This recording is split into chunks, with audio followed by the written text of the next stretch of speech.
Positively Muskegon. It's Andy O'Reilly. I'm down at the Hackley Professional Building today, and we're talking a little bit about this medicine take back, which is coming up at the end of April. Is that right, Carrie? April 30th. Carrie Youthy is here. We're Youthy? Yes. I got it right. I love it. I was worried about it because I see the name UTHE, and I'm all the way down here. I'm going Uti. Your practice worked out well. Right there. Tell us a little bit about this medicine take back and how long it's been going on. Sure. We're in our 6th year. Okay. We're very excited about the opportunities that we've been given by our community and the amount of people who have actually participated over the years. When we initially started 6 years ago, it was at the Norton Shores Fire Department. It was our first event. We were pretty well assured by law enforcement and a few of our other partners, pharmacy, that I'm speaking in general, not just Joe. Yeah. That no one's going to come back. Who would bring back their medications? Sure. And to our surprise, in a 4-hour period, we collected 600 pounds. In one day. In one day. Year one day, yep. 600 pounds. 400 pounds. We had lines of cars. It was like a McDonald's drive-through. Is that We've right? joked about that ever since. And so, law enforcement's like, wow, we've got it all. We've done it. This is it. We can't have any more. And a few months later, we had another event, pretty much the same outcome. And in that year, we had 5 events that 1 year. Wow. And to this date, we've had 17 events, and we've collected over 10 tons of medication or 20,000 pounds, whichever you'd like to call it. That's a lot of pills. It is.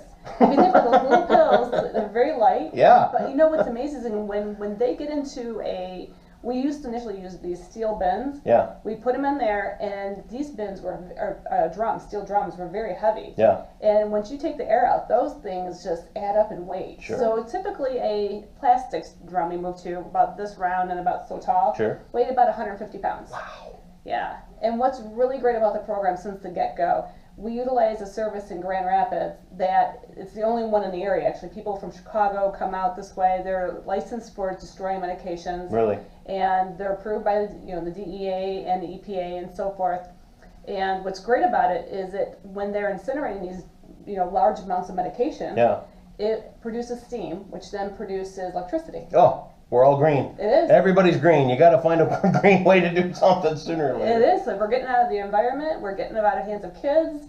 We're helping with deterring crime. It's been a really positive thing all the way around. That's a big deal because if things sit around the house for some time and kids get a little older, you may forget about these. But I look back to when I was a kid. I looked around a lot in the house for stuff, and I probably was finding some things I shouldn't have found. Yes, to say the least. So something to think about there too. It does help too because we have it from a patient safety standpoint. Sure. So we have usually our older folks, our grandmas and grandpas, who will when little Susie comes over, provide little Susie has a tummy ache, and we had one situation where our grandma provided old Pepto-Bismol, and Susie ended up in the hospital. Really? Mm-hmm. Old Pepto-Bismol? Mm-hmm. I'll let Joe speak to that. Yeah, Joe's over here. Joe Grafman. You're the manager of pharmaceuticals for the inpatient, for the hospitals, for Mercy, Hackley, and Lakeshore campus. So you don't have much of a job to do. No, not at all. Don't do anything all day. Talk about, all right, so Pepto-Bismol, pretty, this is a pretty inert product. Something you don't think. Sure. When you see an expiration date on even an over-the-counter, is there any leeway in that? Come to find out, it actually means something. Yeah, expiration we'll talk about that a little bit. The expiration date that are on medications are when the companies package these things, when they're putting them on the market, they really say, we can guarantee that it's good up until this point. Okay. And that is the expiration date. Okay. Now, for a lot of the products that are on the market, if you're a day, a week over that, there's nothing magical that happens on that date at that time that this is expired. But what happens with some medications, and Pepto-Bismol in this case, is the longer those get expired, those chemicals start to break down over time. Yeah. They break down into products that aren't so good for us. Yeah. And that's what happened for this particular person. Same thing going on with pills and other... All the way through, yeah. Really? It's not just the over-the-counter stuff. Now, the over-the-counter stuff is typically a little bit safer for folks, typically a little bit lower dose than some of the prescription stuff. So, some of the liability might not be there, might not be as high of a risk. But whether you're talking about over-the-counter regular medicines like Tylenol, ibuprofen, that sort of thing, vitamins, minerals, supplements, that sort of thing, all of it, or even your prescription medications. Really? Same type of thing. Yeah. Wow. Talk about the metabolism of one of these pills. Let's say somebody gets one of these pills, they flush it down the toilet. Oh, these are outdated, I gotta flush them. I mean, because that's generally what you're taught to do, Sure, right? absolutely, All right. What absolutely. happens after that? So, well, in some regard, that's actually what we want to happen. For some of the controlled medications, if you can't bring it back to us, if you can't find any other way, that is actually, that is the... Fish don't mind a buzz. But for a lot of the medications, well, for any medication, like we said, we want to bring it back to one of these events. Sure. Some more daily take backs. If you can get it back there, that's awesome. But if you have something that for whatever reason you can't make it back there, for the controlled substances, so a lot of your pain medications, that stuff send down the toilet. But what happens after that, so it gets into the water system. Right. So on one hand, you're probably thinking, well, at least it's out of the house. And that's very true. So no one else can ingest it after you flush it. Sure. But after that, it goes into the water system. And what they found is that particular medications, once they get into the water system, they actually have some pretty bad effects on the different animals, Yeah, the different environment. Fish who actually turn from being female to being male or vice versa.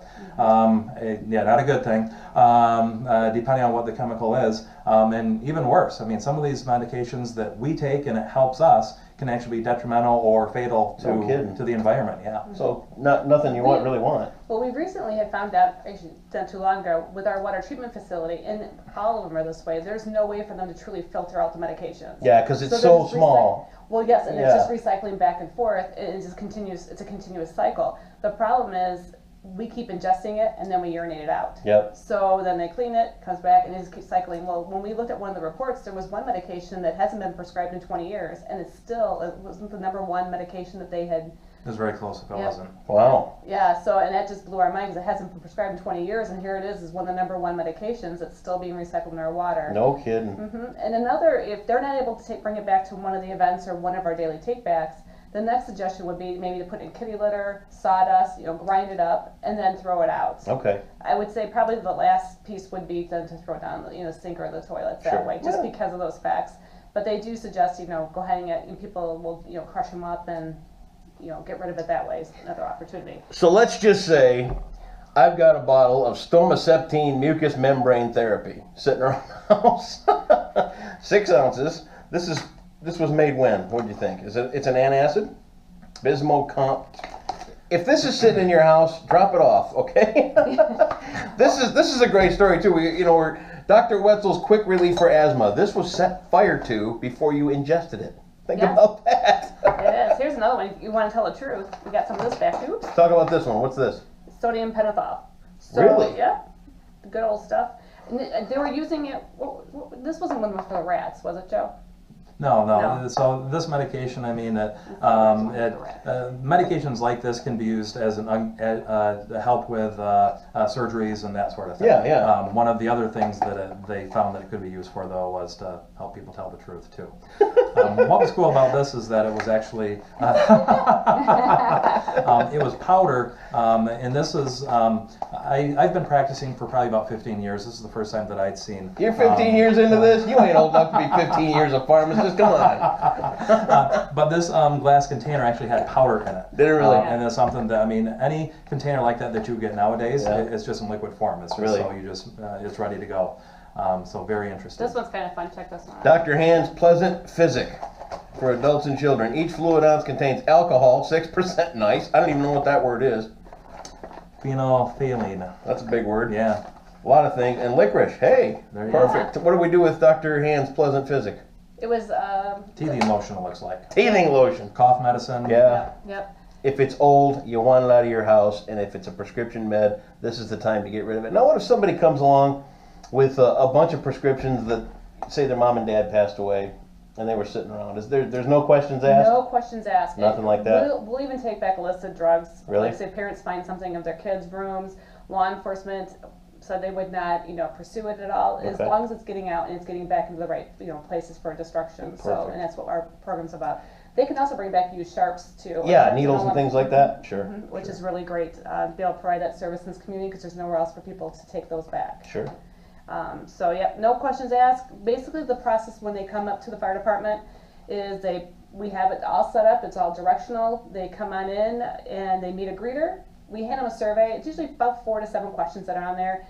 They fill that out, and by that time, we've already have their medications. It's at a sorting table by the pharmacy, and they sort them into generic categories. Okay. It just helps us with, you know, how much. Yeah, what we're you're taking in and what you're getting rid Mhm. of. And Sure. it's been helping us with reporting practices as well. Cool. And then we weigh it and it goes into a truck. And we never look to see who it is. You can bring back the bottles with them marked out, or you can leave them unmarked. Because Yeah. what happens, like I said, is it goes right to a sorting table, goes into a box, and it's sealed up, and then it's going right It's to the going. incinerator. Perfect. So. Carrie, thank you for your time today. Thank you. Mr. Grafma? Graftema. Got that one right. And you know, I just wanted to make it real quick if I could. Sure. So if they aren't able to make it to the event on April 30th, we do have spots that they can come back to, either law enforcement, and we have 7 other locations like Benson's, Watkins, the pharmacies through Mercy Health, Okay. and Muskegon Family Care, that they can drop off those places for control or non-controlled medications every day Every day. during business hours, or they can take them to any law enforcement locations to drop them off. And then recently, Mercy Health